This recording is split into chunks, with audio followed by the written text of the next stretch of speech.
Hi అండి. Welcome to శేఖరమ్ములు vlogs. నేను మీ భార్గవి. ఎలా ఉన్నారండి అందరూ? బాగున్నారా? మేమందరము కూడా చాలా బాగున్నామండి. ఈరోజు వీడియో వచ్చేసి శుక్రవారం రోజు ఉదయాన్నే తీసిన వీడియో అండి. ఇంకా వీడియోనైతే కంటిన్యూగా చూసేసేయండి. ఎవరైనా ఛానల్ ఫస్ట్ టైం చూస్తున్న వాళ్ళైతే మీకు వీడియో నచ్చినట్లు కనుక అనిపిస్తే ఒకసారి ముందు వీడియోస్ కూడా చెక్ చేయండి. మీకు బాగున్నాయి చూడాలనిపిస్తుంది అంటే తప్పకుండా సబ్స్క్రైబ్ చేసుకోండి. అలాగే పక్కనే ఉన్న బెల్ ఐకాన్ క్లిక్ చేశారంటే నేను చేసే అన్ని వీడియో నోటిఫికేషన్స్ అయితే మీకు వస్తాయండి. అదేవిధంగా మీరందరూ ఇచ్చే ఒక చిన్న లైక్ నాకు చాలా సపోర్ట్ అవుతుంది. తప్పకుండా మీరందరూ కూడా వీడియోని లైక్ చేస్తారు అని అయితే ఆశపడుతున్నాను.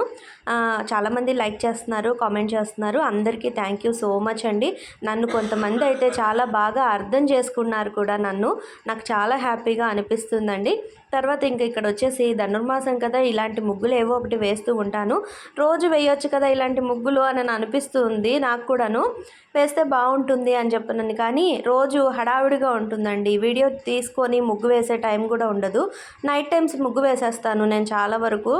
శుక్రవారం రోజు అయితేనే ఉదయం వేస్తాను అనమాట. పండగలప్పుడు శుక్రవారం అప్పుడు ఇంకా మా వారు హడావిడిగా వెళ్ళిపోతారు కాబట్టి గుడికి, ఆయన బయలుదేరే లోపు వేసేయాలి అనే ఆరాటంలో మధ్య మధ్యలో ఒక్కొక్కసారి ముగ్గు వీడియోలు షూట్ చేయడానికి నాకు కుదరట్లేదు. లేదా ఇలా ముందు బార్డర్ వేసేసుకొని తర్వాత వెలుతురు వచ్చిన తర్వాత ఇలా ముగ్గు వేసి తీస్తూ ఉంటాను. అది కూడా ఇప్పుడు ఏంటంటే ఎగ్జామ్స్ టైం దగ్గరకు వచ్చేసింది. ఇంకా దాంతో కృష్ణకి టైమింగ్స్ కూడా చేంజ్ చేశారండి. ఎగ్జామ్స్ దగ్గరికి రావడంతో వాడిని 7:30కే వచ్చేసేయమని చెప్పారట. టైం టేబుల్ చేంజ్ చేశారు. మార్నింగ్ 7:30 నుంచి ఈవినింగ్ 6:30, 6:45 మ్యాక్సిమం 7 అవుతుందిలేండి వాడు వచ్చే వరకు. ఇంకా ఉదయం 7:30కి వెళ్ళిన పిల్లాడు సాయంత్రం 7 వరకు వస్తున్నాడు అనమాట. ఇంకా దాంతో ఏంటంటే పొద్దున్నే లంచ్ బాక్స్ హడావుడి అయిపోతుంది నాకు. అసలు 8కి లంచ్ బాక్స్ ఇవ్వాలంటేనే చాలా రన్నింగ్ రేస్ చేయాల్సి వస్తుంది. ఇంకా 7:30 అంటే మరీ కష్టంగా అనిపిస్తుంది. పైగా చలికాలం కూడాను. అందులోనూ మాకేంటంటే ఒకరోజు పవర్ పోతుంది, ఒకరోజు పవర్ ఉంటుంది. అది కూడా కొంచెము ఇక అన్నీ మేనేజ్ చేసుకుంటూ ఎలాగో లాక్కొచ్చేసేస్తున్నాను. ఇంకొక 2 ఏళ్ళు కొంచెం గట్టిగా కష్టపడితే పిల్లలు కూడాను మరి కొంచెం డిగ్రీలకు వచ్చారంటే ఇంటర్ కంప్లీట్ అయిపోయి ఒక ఘట్టం పూర్తయింది అని అనిపిస్తుంది కదా. దానికోసం ఏంటంటే వాళ్ళ గురించి మనం కూడా కష్టపడాలి కాబట్టి కొన్ని తప్పవు. శుక్రవారం గుమ్మంలో ఈ విధంగా ముగ్గు అయితే వేశానండి. ఎలా ఉంది అనేది తప్పకుండా కామెంట్ చేయండి. ఇంకా తులసమ్మ దగ్గర కూడా ఆల్రెడీ నీళ్లు చల్లేసేసి వెళ్ళాను. గుమ్మంలో ముగ్గు వేసి వచ్చేలోపు ఇక్కడ నీళ్లు కూడా మరీ తడిగా ఉంటే ముగ్గు వేస్తే బాగా కనిపించదు కదా అని చెప్పి ఇంకా కొంచెం తడి కొద్దిగా ఉన్నప్పుడు ఇంకా ముగ్గు అయితే వేస్తున్నాను. ఇంకా ఎప్పుడు కూడా నేను నార్మల్గా తులసమ్మ దగ్గర ఎక్కువ శాతం ఈ పద్మమే వేస్తానండి, అష్టదళ పద్మము. ఇదేంటంటే గుమ్మంలో వేసుకుంటే తొక్కకూడదు అని చెప్పనని ఒకసారి విన్నాను నేను. చాగంటి గారు ఎవరో చెప్తుంటే విన్నానండి. నాకు గుర్తులేదు కరెక్ట్గా ఎవరు చెప్తుంటే విన్నాను అనేది, కానీ విన్నాను నేను. అష్టదళ పద్మం ముగ్గు అనేది తొక్కకూడదు మనము అని అయితే విన్నాను. అప్పటి నుంచి నేను అది విన్నప్పటి నుంచి కూడా ఇంకా గుమ్మంలో వేయడం మానేశాను. లేకపోతే ఇదివరకు శుక్రవారాలప్పుడు వేస్తే తామర పువ్వు కానీ లేదా ఈ అష్టదళ పద్మం కానీ ఈ 2 ముగ్గులే వేసుకుంటూ ఉండేదాన్ని. ఇంకా ఆ వీడియో చూసి అది విన్నప్పటి నుంచి కూడా ఎందుకు పెద్దవాళ్ళు తొక్కొద్దు అని చెప్పినప్పుడు ఎందుకు మనం అలా చేయడము అని చెప్పి ఈ విధంగా తులసమ్మ దగ్గర మాత్రం ఇదే ముగ్గు కంటిన్యూగా వేస్తూ వస్తున్నాను.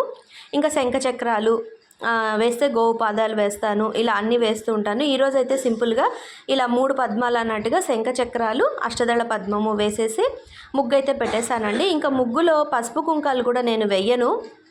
నేను ఇదివరకు వీడియోలో కూడా మీతో నేను షేర్ చేశాను. పసుపు కుంకాలు కూడా తొక్కుతామని చెప్పి నేను వెయ్యను. కలర్స్ తెచ్చి పెట్టుకుంటాను నేను. Yellow colour, red colour. ఇప్పుడు ఎలాగో సంక్రాంతి పండుగ వస్తుందిగా, ముగ్గు కలర్లు కొనుక్కొని పెట్టుకుంటాం కదా.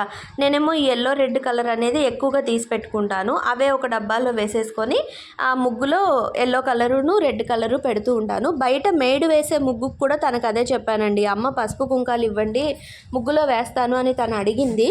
లేదు మాకు అలవాటు లేదు, మేము అవి వెయ్యము, తొక్కుతారు కదా అని చెప్పనని తనకు కూడా ఇలా ఇవే డబ్బాలు ఇచ్చానమాట. పసుపు కుంకాలే వేస్తూ ఉండు అని చెప్పి, ఈ కలర్సే వెయ్యి, మామూలు పసుపు కుంకాలు మాకు అలవాటు లేదు, మేము వెయ్యము అని చెప్పాను. తను కూడా ఈ ముగ్గు కలర్సే వేస్తుంది బయట గుమ్మంలో కూడా. ఇంకా అక్కడి నుంచి కట్ చేస్తే ముగ్గులు వేసేసుకొని వచ్చిన తర్వాత గదులు, వంటగది అవి అయితే ఊడ్చేశాను. ఆ గది ఈ గది ఊడ్చేసిన తర్వాత ఇక పిల్లలకి లంచ్ అయితే ప్రిపేర్ చేశానండి. ముందు వచ్చేసి నేను ఇవాళ ఫస్ట్ పిల్లలకి లంచ్ ఇచ్చేస్తున్నాను, తర్వాత నిమ్మళంగా వంట చేసుకుందామని చెప్పి కూరగాయలు వేసి రైస్లా చేశానండి. దోసకాయ, టమాటా, ఆలు వేశాను. అలాగే కందిపప్పు, పెసరపప్పు, ఎర్ర కందిపప్పు 3 పప్పులు కూడా ఈక్వల్ క్వాంటిటీలో మిక్స్ చేసి కూరగాయలు కట్ చేసిన కూరగాయలు ముందు పోపులో వేసేసి తర్వాత ఈ కందిపప్పు, ఎర్ర కందిపప్పు, మామూలు కందిపప్పు, పెసరపప్పు కూడా కడిగేసి వేసి రైస్ పోసేసి ఉడకబెట్టేశాను. ఉప్పు, పసుపు, కారం అన్నీ వేసి రైస్ లాగా చేసేసాను. అంటే దాల్ రైస్ లాగా కొంచెం మెత్తగా అయ్యేలాగే చేశాను. చేసి ఇంకా రైస్ చల్లారబెట్టేసి ముందు వాళ్ళకి లంచ్ బాక్స్లు అయితే ఇచ్చేసానండి. ఇంకా బ్రేక్ఫాస్ట్కి ఏమో ఓట్స్ తినేశారు కాబట్టి నో ప్రాబ్లం. ఇంకా ముందు రైస్ అయితే ప్రిపేర్ చేసేస్తే అమ్మయ్య ఇంకా లంచ్ బాక్సులు తీసుకొని అయితే వాళ్ళు బయలుదేరుతారు అని చెప్పనైతే అనుకున్నాను. ఇక తర్వాత వచ్చేసి వాళ్ళిద్దరూ వెళ్ళిన తర్వాత ఇంకా స్థిమితంగా శుక్రవారం అయితే ఏంటంటే కృష్ణకి సివిల్ డ్రెస్, జీవన్కేమో కలర్ చూసారు కదా, బ్లూ కానీ ఆరెంజ్ కానీ అలా ఉంటుంది, రెడ్ అలా డ్రెస్. జీవన్కేమో blue colour. ఇంకా ఆ డ్రెస్లలో అయితే ఇంకా వాళ్ళు స్కూల్కి అయితే బయలుదేరారు, స్కూల్కి కాలేజీకి. తర్వాత వచ్చేసి మాకేమో మంచినీళ్ళు వస్తాయి. ఇంకా అందుకని చెప్పి నేను మొక్కలకి అన్నీ కూడా నీళ్లు పోసేస్తున్నాను. నీళ్లు పోసేసి టబ్బులన్నీ కూడా ఆల్రెడీ పట్టి పెట్టేశాను చూసారు కదా. ఇంకో పక్క ఏమన్నా జాడించుకునే బట్టలు ఉంటే ఇంకా అవి జాడించుకోవడము, ఈ మొక్కలకి నీళ్లు పోసుకోవడము, మంచినీళ్ళు పట్టుకోవడము, ఈ పనులన్నీ కూడా కంప్లీట్ అవుతూ ఉంటాయి. ఒకదాని తర్వాత ఒకటిగా చేసుకోవాలి. చలికాలం అవడంతో ఏంటోనండి మొక్కలు అయితే అస్సలు బాగుండట్లేదు. ఏంటో ఆకంతా ఒడిలిపోతుంది, మొక్కంతా ఏదో జీవం లేనట్టుగా ఉంటున్నాయి మొక్కలన్నీను. ఒకసారి ఆలోచిస్తున్నాను అతన్ని పిలిపించి చెట్లకంతా మందన్న వేపించినా ఏంటి అని ఆలోచిస్తున్నాను. మా వారేమో ఎందుకు భార్గవి, ఇది చలికాలమే కదా, మొక్కలు అలాగే ఉంటాయి, కాస్త ఆగు, ఒక 4 రోజులైతే చలి తగ్గిందంటే మళ్ళీ నువ్వు నీళ్లు పోస్తూ వస్తే మంచిగా వస్తాయి, బాగా పెరుగుతాయి మొక్కలు, కంగారు పడకు అని అయితే అంటున్నారు. ఇక్కడ నందివర్ధనం మొక్క అయితే మొత్తం పోయిందండి. ఇటు సైడ్ పెట్టింది కూడా పోయింది. పువ్వులు, తెల్ల పువ్వుల చెట్టు అయితే మొత్తం శాంతం ఎండిపోయింది. అది మళ్ళీ కొత్తగా చిగురు అయితే వస్తుంది. అంటే కొమ్మ కాస్త మనం ముట్టుకొని చూస్తే ఇలా వంచినట్టుగా చేసి చూసామంటే పచ్చిదనం ఉందనుకోండి అందులో, అదేంటంటే మనం నీళ్లు పోసినప్పుడు మళ్ళీ ఎండ తగిలి కొత్తగా చిగురు వస్తుంది అని అయితే మనకు తెలుస్తుంది కదా. అది చూస్తే లైట్గా ఇప్పుడు 2 రోజుల నుంచి గమనిస్తున్నాను, కొంచెం చిగురు అయితే వస్తుంది, కొత్త చిగురు. అమ్మయ్య చిగురు వచ్చిందంటే మళ్ళీ మొక్క నిలబడినట్టే, అప్పుడు పూలు పూస్తుంది అని అయితే అనిపించింది. ఒక రకంగా ఆనందంగా కూడా అనిపించింది. ఇంకా టబ్బులు అయితే పట్టేశాను. ఆల్రెడీ బట్టలు చూసారు కదా, అన్నీ జాడించి వేసేసానండి. చేత్తో జాడించుకునేవన్నీ కూడా జాడించేసాను. మిషన్లో ఏంటంటే రెగ్యులర్గా ఇంకా అన్నీ వెయ్యనండి నేను, ఓన్లీ పిల్లలవి, మా వారివి, ఇట్లా మెయిన్గా కొంచెం మరీ ఇదిగా ఉన్నవే వేస్తూ ఉంటాను మిషన్లో. నార్మల్గా నా చీరలు అన్నీ కూడా సిల్క్ చీరలు ఇట్లాంటివే కదా, చేత్తో జాడించేసుకునేవే అని చెప్పి శుభ్రంగా సర్ఫ్లోని పెట్టి కంఫర్ట్ వేసేసి జాడించేసుకుంటూ ఉంటాను. బట్టలు అనేవి ఎక్కువ శాతము ఇలా ఉతికేసుకుంటూ ఉంటాను మిషన్లో వేసేవి. ఇంకా తర్వాత వచ్చేసి మంచినీళ్ళు పట్టేశాను. ఇంకా ఫిల్టరు అవన్నీ కూడా నీళ్లు పోసేసి తర్వాత బయట ఆవులకి నీళ్ళు అయితే పోస్తున్నానండి. ఆవులకి తొట్టిలో నీళ్లు పోస్తూ ఉంటాం కదా, ఇంకా అది కూడా నింపేశాను. వాతావరణం చల్లగా ఉన్నా కూడా తొట్టిలో నీళ్లు పోస్తుంటే ఇవాళ పోస్తే రేపటికి అయిపోతున్నాయండి నీళ్ళు అయితే, అసలు ఉండట్లేదు నీళ్లు కూడా. ఏ మధ్యాహ్నం టైంలోనో వచ్చి అవి తాగేసేస్తున్నాయి. వాటికి అలవాటు అయిపోయింది, ఈ ప్లేస్లో మనకి వాటర్ దొరుకుతుంది అని వాటికి కూడా అలవాటు అయిపోతుంది కదా. దానివల్ల ఏంటంటే ఇంకా వచ్చేసి వాటికి దాహం వేసినప్పుడు వచ్చి తాగుతుంటే అది చూసినప్పుడు చాలా సంతోషంగా అనిపిస్తూ ఉంటుంది. అవి వచ్చి అలా నీళ్లు తాగుతున్నప్పుడు మనసుకి చాలా ఆనందంగా అనిపిస్తూ ఉంటుంది. ఇంకా ఆ పనులన్నీ కంప్లీట్ అయ్యాక ఇంకా నేను వచ్చేసి ఇక్కడ వంట చేయాలి కదా, మళ్ళీ మా వారు వచ్చారంటే హడావుడి పెట్టేస్తారు అని చెప్పి ఇంక ఇక్కడ వంటింట్లోకి అయితే వచ్చేసాను. ఆ పనులన్నీ పూర్తి చేసుకొని నేను ఫ్రెష్ అయిపోయి వచ్చి ఇంక ఇక్కడ వచ్చేసి ఆల్రెడీ పప్పు పెట్టానండి. ఇది వచ్చేసి పెసరపప్పు పెట్టాను. సరే తొందరగా ఉడికిపోతుంది కదా అని గిన్నెలోనే పెట్టేశాను, ఇంకా కుక్కర్లో పెట్టలేదు. ఆ పెసరపప్పులో నేతి బీరకాయ అయితే వేసేస్తున్నాను పప్పులోకి. పెసరపప్పు అనేది ఉడికింది కాస్త. ఇంక ఉడికిన తర్వాత నేతి బీరకాయ ఒకటి ఉంది, పక్కన మావయ్య గారు వాళ్ళు ఇచ్చారు. ఆ ఒక్క నేతి బీరకాయ కట్ చేసేసి పచ్చిమిరపకాయ ముక్కలతో పాటు పప్పులో వేసేసానండి. నేతి బీరకాయకి పొట్టు తీయాల్సిన అవసరం ఉండదు, ఉడికిపోతుంది, అది చాలా తొందరగా ఉడికిపోతుంది. పైగా మంచి ఫైబర్ ఫుడ్ కదా అది. ఇంకా అదైతే వేసేసాను, అది ఉడుకుతూ ఉంది. ఈలోపు కాకరకాయ కూర చేద్దామని చెప్పనని కాకరకాయలు అయితే ఈ విధంగా శుభ్రంగా కడిగేసేసి చక్రాల్లాగా కట్ చేస్తున్నాను. ఒక 2 కాకరకాయలు మాత్రం కొంచెం పండినట్టుగా అయ్యాయి, అంటే పాడవలేదు, జస్ట్ పండాయి అనమాట. అది కూడా ఒక చివర అట్లా. అవి ఏంటంటే ఇంకా కట్ చేసేసాను, అంతవరకు తీసేసి ఈ విధంగా కాకరకాయ అన్నీ కూడా చక్రాల్లాగా కట్ చేసేస్తున్నాను. ఈరోజు నేను మీకు కాకరకాయ తినని వాళ్ళు కూడా తినే విధంగా చేదు లేకుండా నా స్టైల్లో కాకరకాయ కూర అయితే చేసి చూపిస్తానండి. అంటే చేదు లేకుండా అంటున్నావు భార్గవి, కాకరకాయ అంటేనే చేదు కదా, మరి దాని సహజ గుణం ఎక్కడ చేదైపోతుంది అని మీరు అనుకోవచ్చు. లిటిల్గా అండి, లిటిల్ అంటే లిటిల్గా ఉంటే ఒక 10% చేదు ఉంటుందేమో, కానీ అంటే అది ఇంకా దాని సహజ లక్షణం కోల్పోదు కదా, ఉంటే ఒక 10% ఉంటుందేమో. నేను ఏదో వీడియో కోసం నేను అస్సలు చేదు ఉండదండి అని అయితే చెప్పను. దాని సహజ గుణం దానికి ఉంటుంది కాబట్టి ఖచ్చితంగా ఒక 10-20% అయితే చేదైతే ఉంటుంది. కానీ ఆ చిరు చేదు అనేది మనం తినాలి, హెల్త్కి కూడా చాలా మంచిది కాబట్టి పిల్లలకి కూడా పెట్టాలి. కడుపులో నులి పురుగులు అలాంటివి ఉన్నా కూడా పోతాయి కాబట్టి మనం ఖచ్చితంగా చేసుకొని అయితే తినొచ్చు. నేను మీకు చూపిస్తాను. ఏముందిలే మరి నూనెలో వేసేసి వేయించేసేస్తావేమో, చేదు లేకుండా ఏమవుతుంది, శుభ్రంగా చేదు పోతుంది అంత నూనె పోసినప్పుడు అని మీరు అనుకోవచ్చు. తక్కువ ఆయిల్లో చేసి చూపిస్తానండి. అది కూడా ఇక్కడ చూసారు కదా, బాండ్లీలో నీళ్లు వేసేసి అందులో ఉప్పు పసుపు వేసాను. వేసి అందులో ఈ కట్ చేసుకున్న కాకరకాయ ముక్కల్ని కూడా వేసేసాను. ఇప్పుడు వీటిని మూత పెట్టేసేసి మనం ఉడికించుకుందాము నీళ్ళల్లో. ఈ విధంగా ఉడికిద్దాం. ఈ బాండ్లీ మీద గ్లాస్ మూత ఉన్నింది కదా బాండ్లీది, అది విరిగిపోయింది. ఇప్పుడు కొత్తది తెచ్చుకోవాలి. ఇంకా దానికి కరెక్ట్గా సెట్ అయ్యే మూత ప్రస్తుతానికి ఇంట్లో అయితే ఏది లేదు. అయితే పెద్దది లేకపోతే చిన్నది, ఇలాంటి మూతలే ఉన్నాయి. సరే ఏదో ఒకటి అడ్జస్ట్ అవుదాంలే తెచ్చుకునేదాకా అని పెద్ద మూత పెట్టేసి ఉడికిచ్చేసాను. కాకరకాయ అనేది ఉడికే లోపు మనం ఇక్కడ కూర పొడి అయితే వేయించుకుందామండి. ఇది మనకి అన్ని కూరల్లోకి యూజ్ అవుతుంది. నేను నా స్టైల్లో కూర పొడి ఎలా చేస్తానో చూపిస్తాను. ఒక గ్లాసు ముందు శనగపప్పు అయితే వేశాను. అది కొద్దిగా వేయించుకోవాలండి. శనగపప్పు అనేది ఒక 30% అన్నా వేగాలి మనకి. వేగిన తర్వాత అదే గ్లాస్ తోటి ఒక గ్లాసు మినప్పప్పు వేశాను. ఇక్కడ వచ్చేసి నేను పొట్టు మినప్పప్పు తీసుకున్నాను. ఈ ప్లేస్లో మీరు నార్మల్ మినపగుండు అయినా తీసుకోవచ్చు, లేదా మినపప్పు అయినా తెల్లది అదైనా కూడా మీరు వేసుకోవచ్చు. నేనైతే పొట్టు మినప్పప్పు యూజ్ చేస్తాను కాబట్టి అదే వేశాను. వేసేసి ఇంకా వేయించుకుంటున్నాను.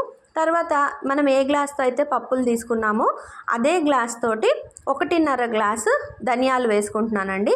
ఈ మూడింటిని కూడా మనం దోరగా, కొంచెం మంచి సువాసన వస్తుందండి వేగితే, అలా వచ్చేంత వరకు కూడా కొంచెం దోరగా మనం స్టవ్ని సిమ్లోనే ఉంచుకొని మాడిపోకుండా జాగ్రత్తగా వేయించుకోవాలండి. శనగపప్పు కొంచెం వేగడానికి టైం పడుతుంది కాబట్టి ముందు శనగపప్పు, తర్వాత మినప్పప్పు, తర్వాత ధనియాలు వేసుకొని స్టవ్ని సిమ్లోనే ఉంచి జాగ్రత్తగా మనం దోరగా అయితే వేయించుకోవాలి. రోజు ఒక పావు గంట మనం టైం కుదుర్చుకొని ఈ పొడి మనం తయారు చేసేసుకొని డబ్బాలో స్టోర్ చేసుకున్నాం అనుకోండి, మనకి పొద్దున పూట లంచ్ బాక్సులకైనా మనకి కూర తొందరగా ప్రిపేర్ చేసుకోవడానికి మనకి వీలుగా కూడా ఉంటుంది. ఇంక తర్వాత ఇక్కడ వచ్చేసి నేను ఒక హాఫ్ గ్లాస్ కన్నా కొంచెం తక్కువ జీలకర్ర అయితే తీసుకున్నాను. అది కూడా ఇందులో వేసేసి వేయించుకోవాలండి. ఇదేంటంటే 1 by 1 వేసుకోవడం ఏంటంటే ధనియాలు అనేది మనకి తొందరగా మాడిపోతాయి. జీలకర్ర అయితే మరీ తొందరగా మాడిపోతుంది ధనియాల కన్నా తొందరగా. అందుకు మనం ఏంటంటే శనగపప్పు టైం పడుతుంది కాబట్టి ముందు శనగపప్పు, తర్వాత మినప్పప్పు, తర్వాత కొంచెం టైం పడుతుంది కాబట్టి ధనియాలు, తర్వాత మరీ తొందరగా మాడిపోయే పదార్థం జీలకర్ర కాబట్టి ఈ విధంగా మనం ఒకదాని తర్వాత ఒకటిగా నెమ్మదిగా వేయించుకుంటూ ఉన్నామంటే అప్పుడు ఈవెన్గా అన్నీ వేగుతాయి.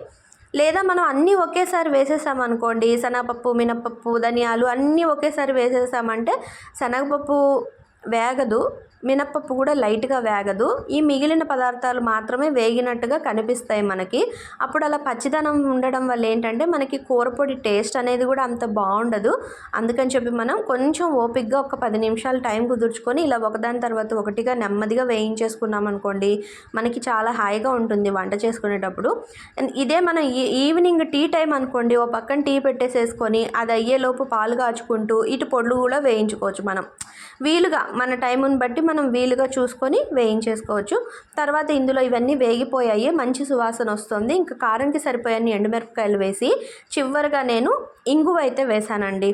నేను వేసింది పచ్చి ఇంగువ కాబట్టి నేను ఇప్పుడే వేసేసి వేడి చేశాను కొంచెం ఇంగువ కూడా.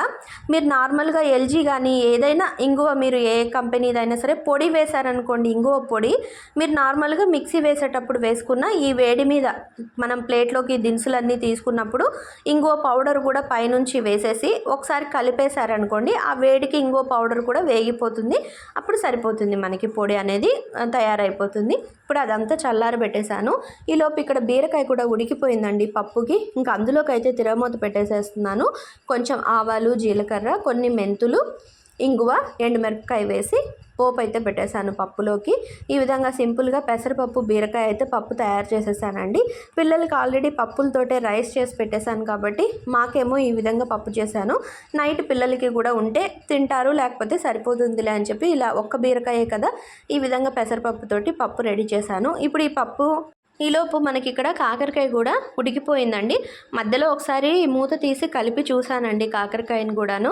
ఇదిగోండి చక్కగా మరిగిపోతుంది, ఉడికిపోయింది కూడా. ఒకసారి మనం ఏంటంటే మధ్య మధ్యలో కలుపుతూ ఉండాలి, లేదంటే పైన ముక్కలు పైననే ఉంటాయి, అడుగు ముక్కలేమో ఉడికిపోతూ ఉంటాయి. కాబట్టి ఒకసారి ఈ విధంగా మధ్య మధ్యలో కూడా మనం కలుపుతూ ఉన్నామంటే ఈవెన్గా అన్ని ముక్కలు కూడా చక్కగా ఉడికిపోతాయి. ఇక్కడ మీరు ఈ సైజ్ కావాలంటే ఈ సైజ్ కట్ చేసుకోవచ్చు. ఇంకా కొంచెం లావుగా కావాలి అన్నా కూడా మీరు కాకరకాయని ఇంకొంచెం లావుగా అయినా చేసుకోవచ్చు, లేదా పల్చగా అయినా తరగచ్చు. నాకైతే ఇలా కావాలని చెప్పి ఆ మాత్రం సైజులో కట్ చేశాను. ఇక్కడ వచ్చేసి పప్పు దినుసులు అన్నీ కూడా చల్లారిపోయాయండి. ఇప్పుడు ఇందులో కొంచెం అంటే కొంచెం చింతపండు వేసుకోవాలి, మరి ఎక్కువ కాదు. ఇక్కడ చూసారు కదా జస్ట్ లైట్గా. ఏంటంటే ఇప్పుడు ఈ పొడి మనం చల్లారింది కదా, ఈ చింతపండు వేసి మిక్సీ వేసుకుందాము. ఈ పొడి అనేది మనం కూరలో వేసినప్పుడు లైట్గా చింతపండు పులుపు కూడా ఉందంటే గిన ఆ పప్పులు కమ్మదనంతో, ఎండుమిరపకాయల కారంతో, ఇంగువ సువాసనతో లైట్గా పులుపు తగిలితే కూడా కూర పొడి టేస్ట్ వల్ల కూర అనేది బాగుంటుందండి, రుచి అనేది బాగా ఉంటుంది. ఇంకా అదైతే చల్లారి పెట్టేశాక మనం మిక్సీ వేసి పౌడర్ రెడీగా చేసి పెట్టుకుందాము. ఈలోపు ఇక్కడ కాకరకాయ కూడా ఉడికిందా లేదా అని చెప్పి చెక్ చేశాను. 70% కాకరకాయ అయితే ఉడికిపోయిందండి. ఇగో చూడండి, నొక్కి చూస్తే ఉడికిపోయింది, చాలా వరకు ఉడికిపోయింది. ఇంక ఇప్పుడు నేను ఇందులోంచి వాటర్లోంచి మొత్తం కాకరకాయని చిల్లుల పళ్ళెంలో వేసేసుకొని మనం మొత్తము వాటర్ అంతా తీసేయాలి. తీసేసి ఒక ప్లేట్లోకి తీసి పెట్టుకోవాలి. ఆ తర్వాత బాండ్లీలో కొద్దిగా ఆయిల్ వేసుకొని, ఎక్కువ నూనె పట్టదని చెప్పాను కదండి నేను. ఇక్కడ చూసారు కదా నేను ఎంత నూనె పోసానో, చాలా కొంచెం నూనె వేసుకున్నాను. ఆ నూనెలో రుచికి సరిపోయేంతగా ఉప్పు అయితే యాడ్ చేసుకోవాలి. ఎందుకంటే మనం నీళ్ళల్లో వేసిన ఉప్పు, మనం నీళ్లు స్ట్రైన్ చేసినప్పుడు ఆ ఉప్పు అనేది కూడా తగ్గిపోతుంది. మనకి కాకరకాయ ముక్కల్లో అంత పెద్దగా ఉప్పు ఉండదు మనకి. అందుకని చెప్పి మళ్ళీ మనం ఇక్కడ లైట్గా ఉప్పు అయితే యాడ్ చేసుకొని మనం పక్కన పెట్టుకున్నాం కదా నీళ్ళల్లోంచి తీసి కాకరకాయ ముక్కలు, అవి ఇందులో వేసేసి బాగా ఒకసారి కలిపేసి స్టవ్ని హైలోను సిమ్లోను అడ్జస్ట్ చేసుకుంటూ మనం ఈ కాకరకాయ ముక్కలన్నిటినీ కూడా వేయించుకోవాలండి. ఇవి బాగా వేగాలి. ఇప్పుడు ఇదే కాకరకాయని మనం పచ్చి కాకరకాయలు ఉన్నప్పుడే జస్ట్ ఉప్పు పసుపు రాసేసి చక్రాలకి ఒక 10 నిమిషాలు వదిలేసామంటే నీరు ఓడుతుంది కాకరకాయ అనేది. అప్పుడు దాన్ని గట్టిగా పిండేసేసి మనం ఇదే విధంగా నూనెలో వేసి వేయించుకోవచ్చు. కానీ అప్పుడు మనకి ఏమవుతుందంటే నూనె అనేది ఎక్కువగా పడుతుంది. మనకి అచ్చంగా పచ్చి కాకరకాయ వేగడానికి మనకి ఆయిల్ అనేది ఎక్కువగా పడుతుంది. అలా ఎక్కువగా ఆయిల్ తినని వాళ్ళకి ఈ విధంగా సింపుల్గా మనం నూనెలో ఉడికించి తీసేసేసుకొని నూనె వేసి వేయించుకున్నాం అనుకోండి, దానివల్ల ఏంటంటే తక్కువ నూనె పడుతుంది. అదేవిధంగా మనకి కాకరకాయ చేదు కూడా పోతుందండి. ఇలా చేసామంటే మనకి నార్మల్గా అంత చేదైతే ఉండదు. చెప్పాను కదా జస్ట్ 20% మాత్రమే చేదు ఉంటుంది. ఈవెన్ పిల్లలు కూడా హ్యాపీగా తినేసేస్తారు. అంత మరీ అబ్బో అనేంత చేదైతే ఏమి ఉండదు. ఇక్కడ వచ్చేసి నేను స్టవ్ని సిమ్లోను హైలోను అడ్జస్ట్ చేసుకుంటూ మధ్య మధ్యలో కలుపుతూ ఉంటే ఆ కాకరకాయలో కొంచెం వాటర్ ఉంటుంది కదా, మనం చేత్తో పిండలేదు కదా వాటిని. పిండితే ఏంటంటే ముక్క విరిగిపోతుంది. కాబట్టి మనం పిండలేదు కదా, ఆ ఉన్న కొద్దిపాటి తడి కూడా ఏంటంటే మనం ఈ విధంగా స్టవ్ని హైలోను సిమ్లోను అడ్జస్ట్ చేసుకుంటూ వేయించుకోవడం వల్ల ఆ తడి మొత్తం కూడా ఎగిరిపోతుంది. తర్వాత మనకి ముక్క బాగా ఉడికింది అనే విషయం మనం చూసుకున్న తర్వాత ఫైనల్గా మనం గ్రైండ్ చేసి పెట్టుకున్నాం కదా కూర పొడి, అది ఇందులో వేసేస్తున్నానండి. మనకి ఎంత సరిపోతుందా పొడి అనేది ఆ ముక్కలకి సరిపోయేంతగా చూసుకొని మనం అందులో వేసేయాలి ఆ పొడి అనేది. ఇప్పుడు ఈ పొడిలో మనకి పప్పు దినుసుల వల్ల కమ్మదనం ఉంటుంది, అలాగే ఎండుమిరపకాయల కారము, అదేవిధంగా లైట్గా చింతపండు పులుపు, ఇవన్నీ ఉండడం వల్ల ఏంటంటే కూర అనేది రుచిగా తయారవుతుంది. ఇక్కడ కాకరకాయ కూరనే కాదు, మీరు ఇదే ప్లేస్లో దొండకాయ కూరలో కూడా ఇదే పొడి చల్లుకోవచ్చు. బెండకాయ, దొండకాయ, చిక్కుడుకాయ, అలాగే ఇదేంటి ఆలుగడ్డ, నేనైతే ఆలులో కూడా వేసేస్తాను. ఆలు వేయించేసి ఇలా కూర పొడి చల్లేస్తూ ఉంటాను. పిల్లలకి ఏదో కొంచెం ఇలా పప్పులు తినడం వల్ల కాస్త బలం వస్తుంది కదా అని చెప్పనని ఈ విధంగా కొన్ని రకాల కూరల్లో మనం ఈ పొడిని యాడ్ చేసుకోవచ్చు. మనం పొద్దున పూట హడావిడిగా ఉన్నప్పుడు ఇలాంటి పొడులు అనేవి చాలా యూజ్ అవుతాయండి మనకి. చాలా వరకు ఇదిగిన డబ్బాలో చేసి పెట్టుకుంటే ఒక్కొక్కసారి అబ్బా వంట చేయడం ఇంత ఈజీనా అని కూడా అనిపిస్తూ ఉంటుంది. ఫైనల్గా కాకరకాయ కూర అయితే రెడీ అయిపోయిందండి. ఇంకా బీరకాయ పప్పు అదేవిధంగా కాకరకాయ కూరతోటి సింపుల్గా లంచ్ అయితే ప్రిపేర్ చేశాను. ఇంకా పెరుగు పచ్చళ్ళు ఎలాగో ఉంటాయి కదా, దాంతో ఇంకా పప్పును కాకరకాయ కూర. ఇంకా మధ్యాహ్నము నేను మా వారు అయితే లంచ్ చేసేస్తున్నాము. కాకరకాయ కూర మాత్రం జస్ట్ అండి, నేను చెప్తున్నా కదా వీడియో కోసం అయితే అస్సలు చేదు ఉండదు అని అయితే చెప్పను. మనం ఈ మాత్రం చేదన్నా ఖచ్చితంగా తినాలండి. తింటేనే మనం ఆరోగ్యంగా ఉండగలుగుతాము. అందులోనూ మనం నేనైతే ఇంకా 40 కూడా రాలేదు. నాకు ఆల్రెడీ భయం పట్టుకుంది. అమ్మో జాగ్రత్తగా ఉండాలి, ఆరోగ్యాన్ని జాగ్రత్తగా కాపాడుకోవాలి. ఒక్కసారి మనకి ఏదైనా వచ్చింది అంటే అది వెనక్కి వెళ్ళడం చాలా కష్టం. అవి బీపీ కానీ షుగర్ కానీ ఏవైనా సరే అవి రాకుండా ఉండడానికి ముందే మనం జాగ్రత్త పడుతూ ఉండాలి. కాబట్టి అట్లీస్ట్ మనం తినే ఆహారంలో వారానికి ఒక్కసారైనా కాకరకాయ అనేది యాడ్ చేసుకుంటూ ఉండాలండి. ఇంకా మేమిద్దరం అయితే ఇక్కడ లంచ్ చేస్తున్నాము, నేను మా వారు. పొద్దున పిల్లల కోసం చేసిన రైస్తో పాటు కాకరకాయ కూర అదేవిధంగా బీరకాయ పప్పుతో మా లంచ్ అయితే రెడీ అయిపోయిందండి. ఈరోజు వీడియో అయితే ఇదేనండి. మీకు నచ్చిందని అనుకుంటున్నాను. నచ్చితే తప్పకుండా లైక్ చేసి సబ్స్క్రైబ్ చేసుకోండి. Thank you for watching. Bye bye.